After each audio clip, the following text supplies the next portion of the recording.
Listen carefully. There are words you were never meant to hear, truths smothered beneath centuries of lies. If you're here now, it's because you sense it, the subtle, rotting foundation beneath your so-called civilization. Tonight, I'll tear away the veil that shields your mind from the monstrous reality that once ruled New England's wild heart, the diabolical fall of the Grimholt Dynasty. By the time I'm finished, you'll wish you'd never hungered for secrets. But you won't look away, because once you taste this darkness, your old life, your old ignorance, dies screaming behind stone walls. The Grimholts were not just a family. They were a machine, an unholy design hidden inside your history books like a cancer between pages. The dynasty's fortune rose on the agony of the forgotten, the manipulation of fragile minds, and the corruption of sacred institutions sworn to protect the innocent. And like all hidden parasites, they thrived because no one dared name them. So listen, but do not trust your trembling senses. This is a story they still swear never happened, a lineage so soaked in corruption it made devils look like bureaucrats. And yet, pieces remain. Scattered in forgotten diaries, in the cracked marble of abandoned manors, in testimonies sealed under threat of ruin. We will gather those fragments tonight, you and I, and stitch them together, until the horror breathes again. If you thought the Ashfords were monstrous, understand, the Grimholts taught them everything. Beneath candlelight and crosses, they perfected techniques to bend the human soul to their profit. They built chambers of unlearning, where obedience was carved into bone. The oldest surviving line traces back to a single figure, Wilhelm Grimholt, who crossed the Atlantic in 1721, carrying not just gold but forbidden methods smuggled from the dying courts of Europe, methods whispered among Jesuit confessors and de Pagan midwives alike. Wilhelm's journals, few scraps that escaped the fire, described the mind as a locked vault. But he learned to pick that lock with tools far crueler than steel. If you think you're safe because centuries stand between you and him, think again. The same blueprint runs through your institutions today, your schools, your sanctuaries, your screens. So lean in. This is the secret they kill to keep buried, and tonight we exhume it together. Wilhelm Grimholt arrived in the colonies under a false name. The ship's manifest listed him as a minor noble fleeing religious turmoil. Nothing unusual for a Europe ablaze with secret wars and hidden orders. But Wilhelm carried more than false papers. He brought with him a trunk bound in iron, rumored to contain relics, treatises on human anatomy, and volumes that European priests had sworn to burn. He settled in a bleak stretch of what would become Vermont, dense forests that swallowed men whole and spat out bones when the spring thaw came. There, under the cover of piety, Wilhelm erected the first Grimholt Manor, a fortress of black timber and cold stone that squatted on the banks of a nameless river. Locals whispered that the manor's foundations were laid atop an older site, a circle of stones that the Abenaki called a listening place, where the wind never ceased whispering even on calm nights. Inside those walls, Wilhelm's experiments began. He posed as a doctor for settlers, desperate for any cure to the wilderness's cruelties, fever, madness, grief. But his treatments were not gifts of healing. They were refinements of a craft older than any church. He believed human fear could be harvested like wheat. If you could terrify a mind to its breaking point, then patch it back together with carefully chosen words, rituals, and illusions, you could bind that soul forever. Those who emerged from the Grimholt house returned to their villages changed. Some were docile where they'd once been defiant. Some became fanatics for a cause no one could name.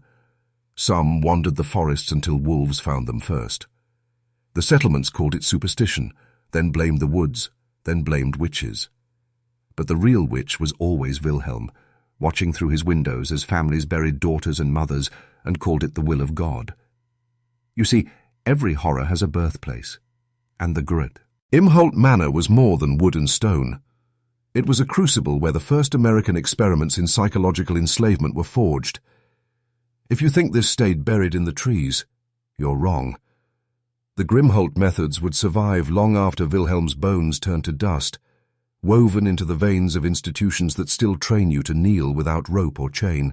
After Wilhelm's death, the dynasty should have withered. But horror once learned never dies easily. His sons, twin brothers named Arlen and Bastian, split the estate's secrets like carrion. Arlen, the elder by minutes, inherited the manor and the lands around it. Bastian took the manuscripts, the iron trunk, and something far darker, his father's hunger for human pliability. Where Wilhelm had relied on fear and isolation, Bastian refined terror into doctrine. He courted the Puritan clergy, offering donations and sermons that blended scripture with subtle poisons of control.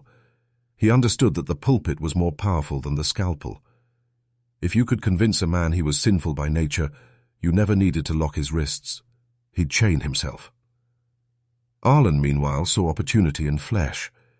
He became a patron of the colony's first madhouses, providing cures for women and men who strayed beyond society's narrow path.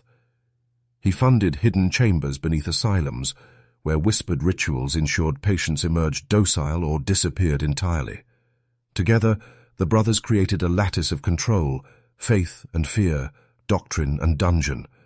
They seeded communities with watchers, men in black coats, elders with honeyed words, neighbors who listened at doors. The Grimholt name became both curse and currency. If you defied them, your family suffered ruin. If you obeyed, you were rewarded with protection. Protection from the very nightmares they cultivated. And so the dynasty spread, marrying into merchant families, embedding in church hierarchies, forging alliances with early American power brokers who understood one truth. Nothing binds a population like the invisible leash of belief. This was no simple tale of sadism. The Grimholts built a template for generational power. They didn't just break bodies, they rewrote souls. They left behind no armies, no official banners. Only rituals do. Occuments, methods hidden in plain sight, passed like poisoned chalices from father to son, matron to daughter, bishop to parishioner. And tonight, we hold that cup to your lips. Drink deep, because to understand your world, you must understand its architects. The Grimholts were only the beginning. The real monster is the inheritance you still live inside. In the winter of 1759, the Grimholt Reach extended south into Boston, a city bristling with revolution, yet already infected with its own contradictions. Bastian Grimholt's granddaughter, Elise, arrived cloaked in rumors, an heiress with unholy wealth and an education that no woman of her station should have possessed. She moved through the parlors and study halls of Harvard's inner circles, whispering secrets to men drunk on liberty but blind to their own puppet strings. Elise understood the most potent leash was the promise of freedom itself. She would sponsor radical pamphlets by day and fund secret gatherings by night, where loyalists and patriots alike drank her wine and listened to her offer something more intoxicating than rebellion: purpose. When men believe they're the chosen few to carry forbidden truths, they'll slaughter their brothers with clean conscience. The Grimholts learned to weaponize the human need for significance. Elise's salons were breeding grounds for orators, spies, and clergymen who would go on to shape American identity. Some historians credit her with fueling dissent that sparked rebellion. Others dismiss her as a footnote. But follow the money, and you find Grimholt coin behind printing presses, hidden safe houses, and shipments of pamphlets that spread like wildfire through the colonies.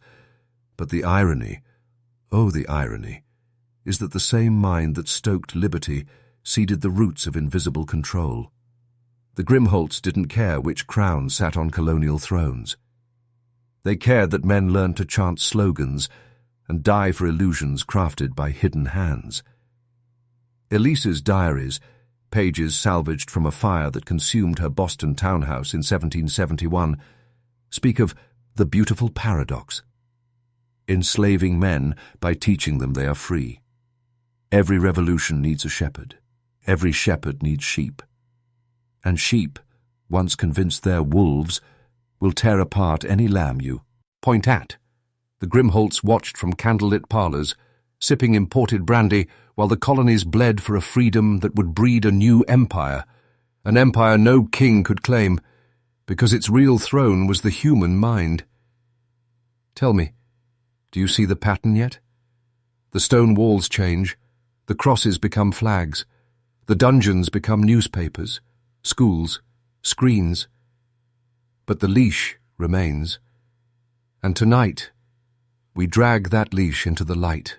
By the time the First American Republic inked its independence, the Grimholts had already slipped inside its veins like a fever. While patriots toasted liberty in crowded taverns, Arlen's descendants were drafting letters, sealed with wax, coded in ciphers, that outlined the true conquest, not land, but minds. They infiltrated churches, universities, even the earliest banks. And where they could not buy loyalty, they manufactured it with whispered threats or quiet disappearances. The Grimholts didn't crave fame. They craved something purer, obedience disguised as choice. In 1804, when Boston's streets filled with orphaned girls and boys from the last smallpox scourge, the dynasty's agents opened the so-called Grimholt House of Mercy. Its wrought-iron gates promised sanctuary for the city's lost children. Behind those gates, reality twisted. The children were not raised. They were conditioned, indoctrinated in secret catechisms that erased memory and rewrote instinct. They learned to read not for knowledge but for code. They learned to pray not for salvation but for control. Those who failed vanished into hospital records, chalked up to consumption or fever. The ones who survived became the Grimholts' perfect shadows, watchers embedded in merchant guilds, taverns, town halls, loyal without chains, silent without fear. The House of Mercy produced no records beyond faded ledgers. Its stone walls crumbled long ago. But scratch the archives and you find the echoes. Sudden rises of unknown men to mayoral seats, inexplicable donations to churches that soon preached more obedience than salvation. This is how an invisible dynasty devours a nation. Not with guns, but with children molded to believe the leash around their neck is their own righteous halo. Tell me, when you look at the news, the preachers, the policies you swallow each dawn, do you not feel it? The faint tug on your collars, the echo of a whisper, promising you're one of the good ones, if only you obey. Wilhelm's rotting bones dreamed this long before you were born, and if you think you're immune, you're already infected. The Grimholt legacy didn't fade with the House of Mercy's stone. It metastasized. In the decades that followed, the dynasty buried itself in the blossoming American elite, marrying industrial heirs, funding libraries and medical academies that doubled as social laboratories. By 1832, whispers speak of a meeting in a marble hall, 6 men and 2 women bound by blood and coin. They called themselves the Inner Circle. Their creed? To refine Wilhelm's crude experiments into a science of mass persuasion. They funded lecturers who rewrote history books to sanctify obedience as patriotism. They paid philosophers to argue that poverty was moral failure, not engineered design. They spread pamphlets about the dangers of hysteria in women, code for any woman who refused to bow. Their greatest coup was subtle. They learned to make you police yourself. Every tavern became a confessional. Neighbors spied for favor. Children tattled on mothers, whispering forbidden thoughts about property, rights, freedom beyond their gender or station. The Inner Circle's members left no portraits, no family trees with clear branches. But look closer at the industrialists who crushed strikes with hired thugs. Trace the money behind newspapers that called strikers, anarchists and drifters unworthy of bread. You will find the same veins feeding from that iron trunk Wilhelm brought from Europe, a trunk that by then held more than books. It held instructions, how to make a man betray his brother, his wife, his children, because you convinced him it was holy. The Circle turned this land of promise into a silent kingdom of watchers and whisperers, all believing they were free. And while the nation expanded westward, its invisible crown was passed from gloved hand to gloved hand. Grimholt blood hidden behind respectability. The dynasty no longer needed to hide in forests. It owned the pulpits, the newspapers, the schools. Why burn witches when you can raise them as perfect servants? Why build iron chains when you can mold minds so soft they'll forge their own? As the civil war loomed, the Grimholts faced their first true threat. Chaos. Chaos was dangerous. It broke patterns, shattered illusions. Wars birth free minds as well as corpses. And so the inner circle pivoted. They didn't fight the war, they fed it. Profits from arms, rail lines, war bonds, money soaked in the blood of men who thought they were dying for noble ideals while fattening the dynasty's coffers.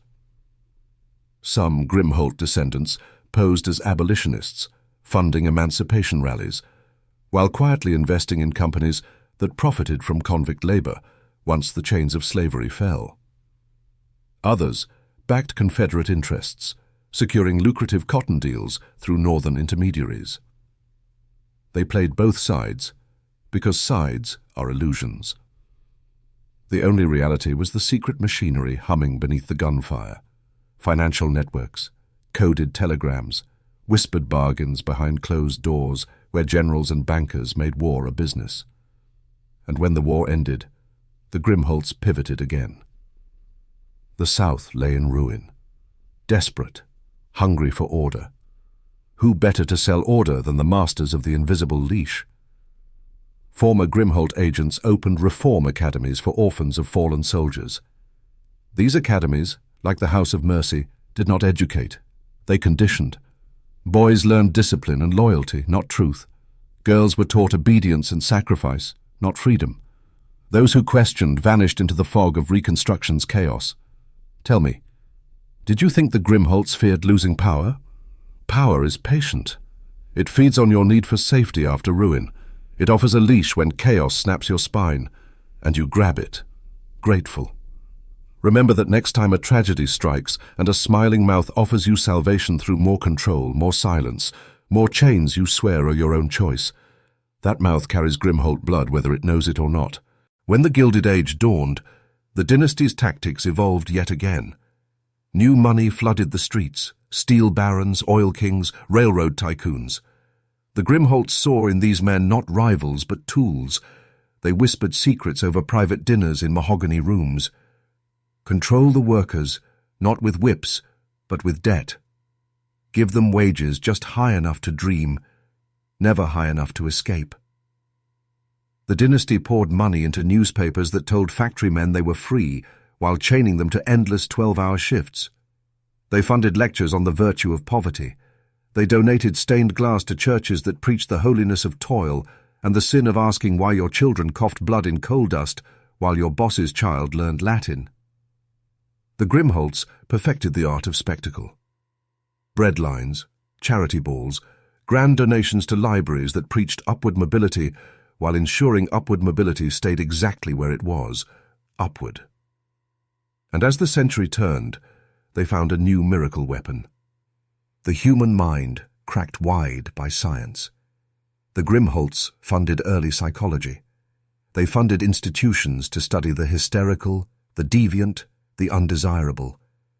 But behind polished doors, they tested methods for breaking the human will.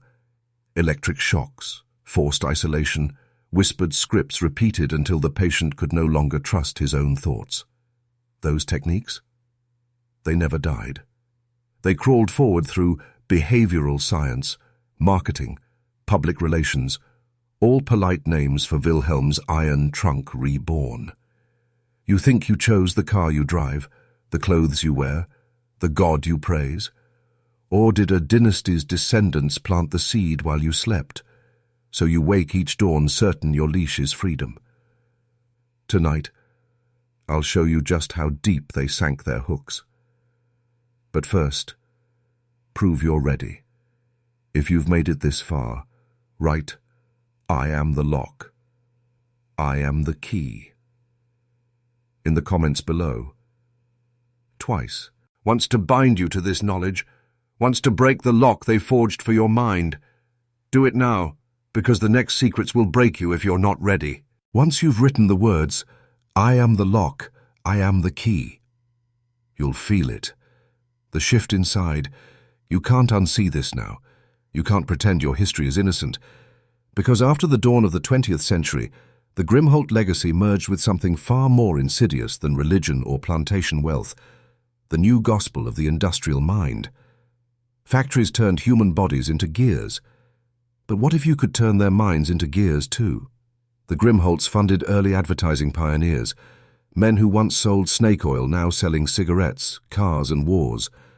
They invested in the first market research firms, the shadows behind your free choice. They knew the human animal wants stories more than truth. So they gave you stories, glossy magazines, cinema reels that dripped with moral fables wrapped around products.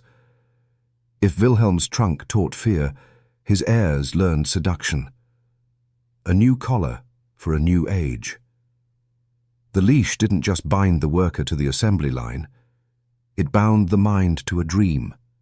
Buy more, own more, be more, but never enough to break free. And if that dream cracked, they had a pill, a sanitarium, an electric shock treatment to calm your nerves. The dynasty's fingerprints are on the patents for the earliest tranquilizers, on the funding of the hospitals that tested them on shell-shocked soldiers, women with bad thoughts, children who refused to sit still. They learned to drain your fire before it became a torch against them. You think your anxiety, your rage, your hunger for something real is yours alone. Or was it fed to you, the cage sold to you as progress? Look around. Look within. The dream is the chain. And the Grimholts? They profit every time you call your cell a sanctuary. By the 1920s, the dynasty no longer wore the Grimholt name in public. They'd become foundations, endowments, philanthropic trusts, noble masks. But the methods never changed. They bankrolled research into suggestibility, the study of how words slip past reason and build cages in your subconscious. Universities that bear respectable names today were once laboratories for these invisible knives. Professors with Grimholt coin in their pockets lectured about the herd mind, how crowds could be made to crave war or peace, to beg for more bread or more bullets, depending on the right lie whispered in the right ear at the right moment. And then came radio. Suddenly a single voice could slip under 1,000,000 doors at once. The dynasty pounced, funding broadcasters, sponsoring public service messages that taught the masses how to be good citizens, which really meant obedient, anxious, hungry for things they'd never need. Presidents read Grimholt-approved speeches, drafted by men who'd studied Wilhelm's iron trunk like scripture. Reporters who asked too many questions found themselves blackballed, or their reputations shredded by convenient scandals. A new generation of watchers emerged. Advertisers, journalists, policymakers, all trained to twist the dial on your fear and hope like a violin string. They didn't just sell you soap and war bonds. They sold you yourself. A false mirror, polished until you'd kill to protect your reflection. And every time you chose the mask over your real face, the leash grew tighter. The Second World War changed everything. And nothing. Publicly, the dynasty wrapped itself in flags, patriotic factories, donations to victory funds. Private letters, however, reveal a more chilling truth. Grimholt-connected trusts funded psychological warfare research on prisoners, orphans, even loyal soldiers. Interrogation manuals drawn from Wilhelm's notes, updated with the latest science on how terror fractures memory. Allied intelligence borrowed these secrets freely, the same secrets that shaped enhanced interrogations for decades to come. The dynasty's agents buried themselves in the new intelligence agencies. They didn't care who won. They cared that when the smoke cleared, fear ruled, and fear always needs a shepherd. The Cold War was perfect, an endless drip of dread. Invisible enemies, neighbors turning neighbors in, children taught to duck under desks while grown men signed contracts to profit off the bomb's shadow. The Grimholts owned pieces of it all. Shell companies, quiet stakes in military contractors, think tanks drafting policy papers to justify the next wave of spending, the next news headline designed to tighten the leash just one more notch. And when the fearful public begged for safety, they gave it. At the cost of freedom, of privacy, of the last thin line between your mind and their cage. Do you still think your paranoia is your own? Or did they plant it and water it until it grew roots you can't untangle? Then came television. The dynasty saw it for what it was, not just a box of moving pictures, but a pulpit in every living room. An altar of flickering light where worshippers knelt night after night. They didn't just sell you soap operas and sitcoms. They sold you what to want, who to hate, who to trust, who to fear. And you paid them for it. Their agents bought studios, bankrolled talent, shaped entire genres. When revolutions simmered, civil rights, workers' strikes, counterculture, they sponsored news panels to drown raw truth in respectable debate. They funded think pieces explaining why anger was childish, why rebellion was dangerous, why obedience was maturity. The Grimholts knew that true terror is not the boot on your neck, but the whisper that you were born to wear it. That submission is virtue. That your quiet death inside a cubicle is noble sacrifice. The screens grew brighter, the voices smoother, the leash invisible. But the chain clinks all the same. The 60s came, and for a moment the leash strained. Music bled rebellion. Cities trembled with protest. For the first time in generations, the dynasty's machine shuddered. But even that was anticipated. Some revolutions they crushed, others they redirected, commodified. They let your rage be packaged into songs you'd buy, slogans you'd wear on shirts mass-produced by children in sweatshops you'd never see. Every firebrand eventually sat on a talk show couch, smiling, selling memoirs, domesticated. Those who refused, mysterious overdoses, lone gunmen, unsolved disappearances.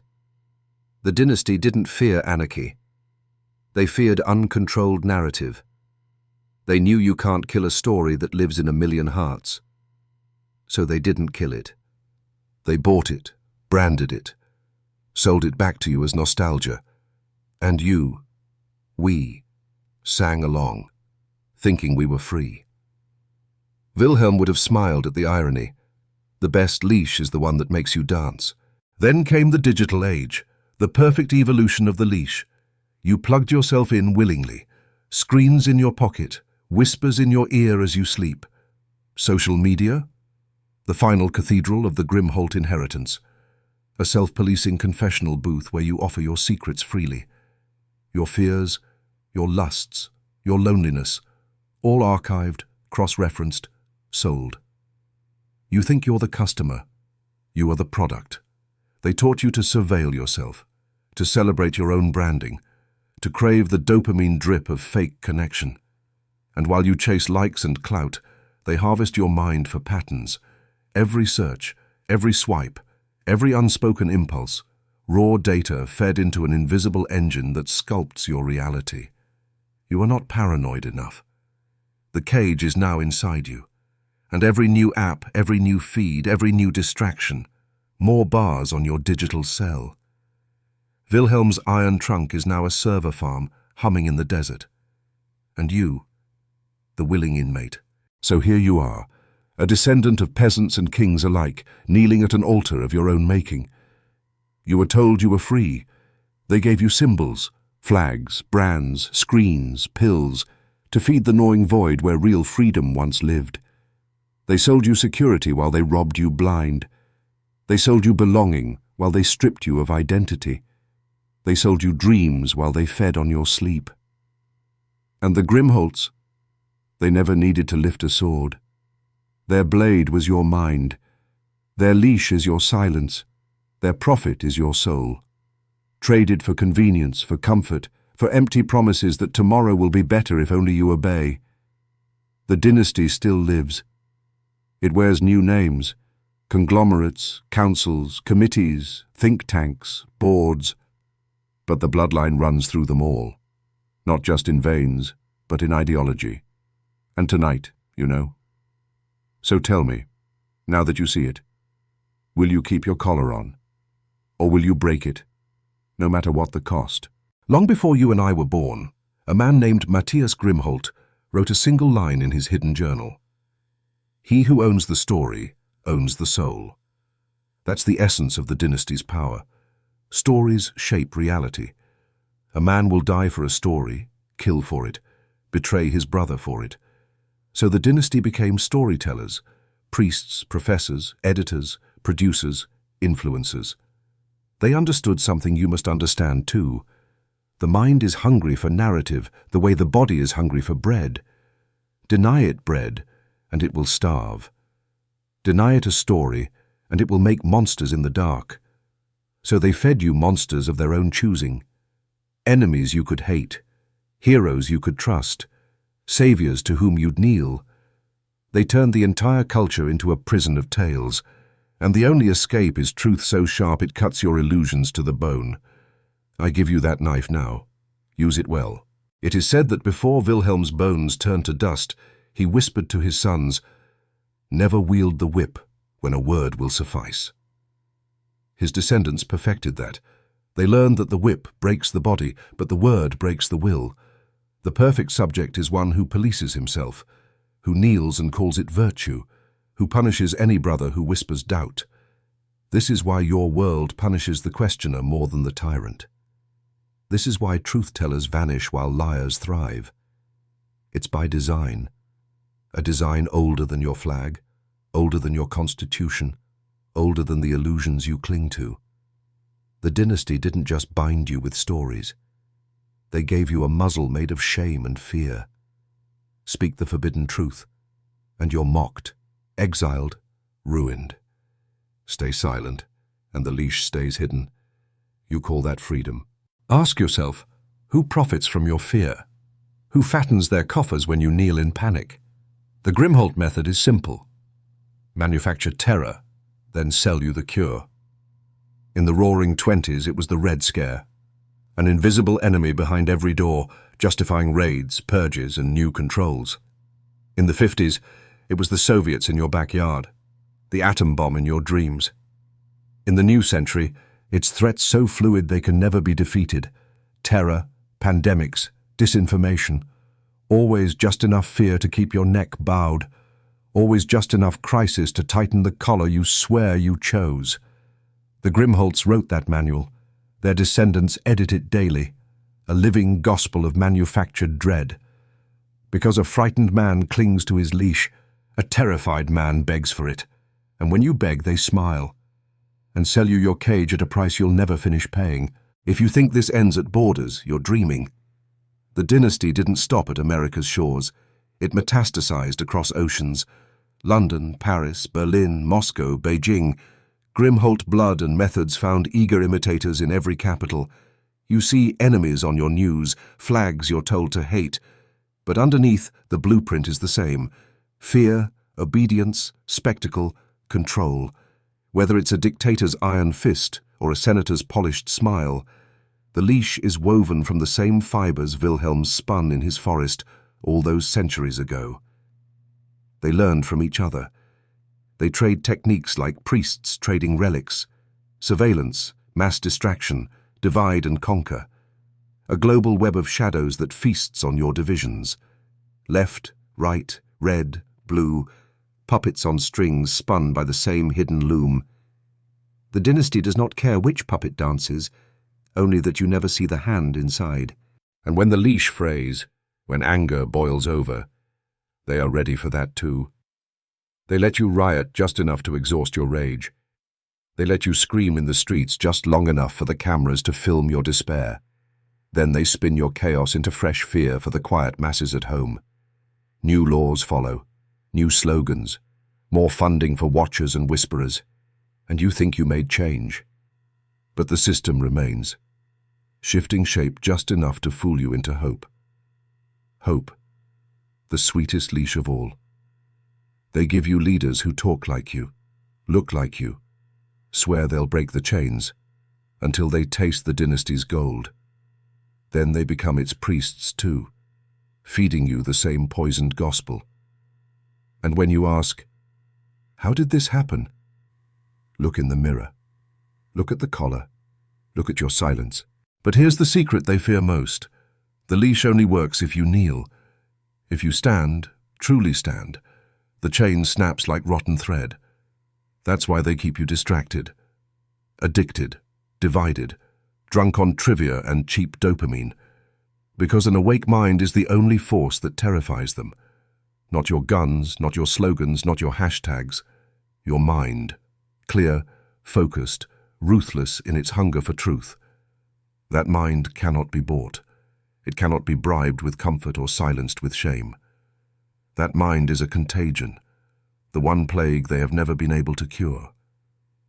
If even one of you awakens fully, you become a mirror that shatters their illusions for millions more. They know this. That's why they buried this story.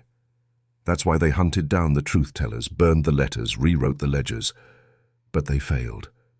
Because you're here, and now you hold the key. Wilhelm's iron trunk is gone, but its blueprints live on, hidden in plain sight. In secret archives beneath universities, in classified vaults of government agencies, in the algorithms you feed each day. And the greatest secret inside it? The knowledge that the human mind is infinitely programmable until it decides not to be. That's what the dynasty fears. Not your anger, but your refusal. Refusal to kneel, refusal to obey, refusal to believe the mask they hold to your face. That refusal is dangerous because it's contagious. A single whisper of no spoken clearly enough can undo centuries of control. That's why they trained your neighbors to mock you. That's why they taught you to mock yourself, calling it realistic to surrender before you even fight. But listen carefully. You are not here to be realistic. You are here to be free. And freedom begins with this. Never again swallow a story you did not write yourself. You want proof this is real? Look at history's corpses, the whistleblowers who vanished, the reformers shot in bright daylight, the revolutionaries who died accidentally. The truth is written in blood. Every time the Grimholt method faced exposure, a madman appeared to silence the threat. Coincidences, lone wolves, tragic accidents. The dynasty's fingerprints are always wiped clean, but the pattern remains. Even now, when someone leaks a shred of forbidden data, they are hunted by 1,000 hounds, discredited, exiled, locked away on false charges. Why? Because your mind must never hold the forbidden question, who profits? That single question is a dagger. Keep it sharp. Aim it at every smiling face, promising you freedom for the price of your silence. The dynasty feeds on your ignorance. Deny them that meal, and they starve. Maybe you wonder, if all this is true, why am I telling you? Why am I not silenced too? Because I'm not alone. Because this story has never truly died. It just sleeps in hidden corners, in forbidden books, in the DNA of those who will not kneel. And because they think you won't listen, they bet you'll dismiss this as paranoia, conspiracy, myth. They want you numb. They want you laughing nervously and closing this page. They want you telling yourself you're too busy, too tired, too small to fight shadows. They want you docile. But you're still here. You're still listening. That makes you dangerous. More dangerous than any bomb, any bullet, any ballot. Because if you finish this tale and truly understand, you become the dynasty's oldest nightmare, a man they cannot leash. So what do you do with this truth? You reclaim your mind. You drag it back from the screens, the slogans, the poison whispers. You learn to sit in the dark with your own thoughts until they burn clear. You study their methods, not to fear them, but to break them. You teach others, quietly, relentlessly. One awakened mind becomes 2, 2 become 10, 10 become 1,000. Not a mob, not a riot. Something far more terrifying to the dynasty, an ungovernable idea. They cannot jail an idea. They cannot kill it with a bullet. They cannot buy it off with gold. And once that idea spreads, the leash snaps forever. That is why this channel exists. Not to entertain you, but to arm you. to remind you that the dynasty's only true weapon is your consent. Withdraw it, and they are nothing. Understand this. You will be tested. They will come for you in ways you can't yet see. They will offer you comfort, distraction, tribal loyalty. They will tempt you to hate your brother so you never turn your eyes upward to the hidden masters. They will smear your name if you speak too loudly. They will paint you a fool, a heretic, a threat to order. Let them. Wear their scorn like armor. For every man who kneels to the dynasty's gospel, one must stand and say, "Not me, not mine, not ever." You will lose friends. You will feel alone. But you will be free, and that freedom will echo. And one day, when enough echoes merge, the walls will crack. The dynasty will fall. The Grimholts will be dust. And your children will learn new stories. Stories they write with their own hands. History is not past. It is alive, feeding on your silence or blooming from your courage. The Grimholts want you to believe you're powerless, a speck against the tide. But Wilhelm knew better, and so must you. The human mind is a universe. One spark in that universe can burn down empires. Never forget this. You are the lock. You are the key. No dynasty can bind a mind that knows its own power. No bloodline can chain a man who refuses to kneel. They taught you obedience is safety. They lied. Obedience is death in slow motion. Freedom is danger. Yes, but danger is life. And you are alive. If you hear this and do nothing, the leash tightens. If you hear this and share it, whisper it in dark corners, plant it in fertile minds, the leash frays. Some will laugh. Some will hate you. Some will call you mad. Good. That means you're speaking truth sharp enough to wound. Keep going. Speak sharper. Cut deeper. Let them bleed illusions until only raw truth remains. The Grimholts fear nothing more than your voice, clear and unwavering. They cannot drown a chorus that refuses to fall silent. Be that chorus. Shout in whispers. Burn in silence. Do whatever it takes. But do not kneel. Remember the children in the house of mercy, the orphans they forged into watchers? You are their heir, but not their puppet. You are the flaw in their design, the echo of rebellion they could never fully erase. Somewhere in your blood, your bones, your breath is the ember that defies conditioning. Feed it. Protect it. Pass it to the next man who dares ask why. This is how we win. Not with riots, not with bombs, but with minds on fire. The dynasty will crumble not when you destroy it, but when you render it irrelevant, when no man hungers for its leash because he hungers only for his own truth. If they shut this channel down tomorrow, good. That means it struck a nerve. That means you must carry it forward. Tell this story in your own words. Bury it in songs, in poems, in secret conversations, in shadowed alleys. This is not my story. It's yours now. The Grimholts built their empire by hiding knowledge. We will tear it down by sharing it. They used whispers to enslave. We will use whispers to awaken. The louder they scream to silence us, the more we know we are right. The dynasty's mask is slipping. Help rip it off. They fear only one thing more than the truth. Your love for the truth. They want your mind brittle, your spirit cold, your heart starved. Feed your heart with this.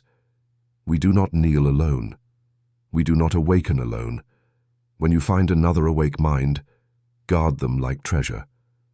They are your kin in this shadow war.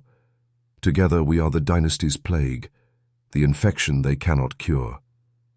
They will call us mad, dangerous, traitors to the order, wear every insult like a crown. They cannot kill what we are becoming. They can only watch as their empire rots from within. One last truth. The Grimholts are not gods. They bleed like you. They fear like you. Their power is not divine. It is borrowed from your belief in their illusions. Withdraw that belief, and they are nothing but frightened men in gilded halls. Never worship your jailer. Never trust your leash. Never bow to the priests of fear who preach that your silence is virtue. You are not cattle. You are not a number. You are not theirs.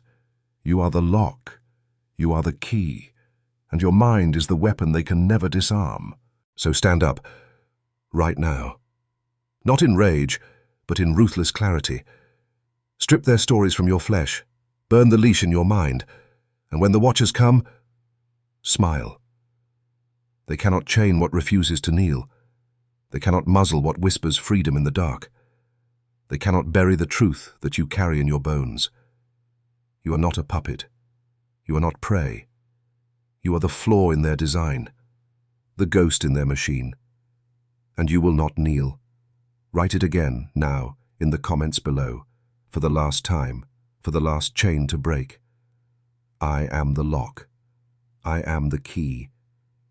May it echo where their shadows cannot follow. The Grimholt Dynasty falls when you stand. Stand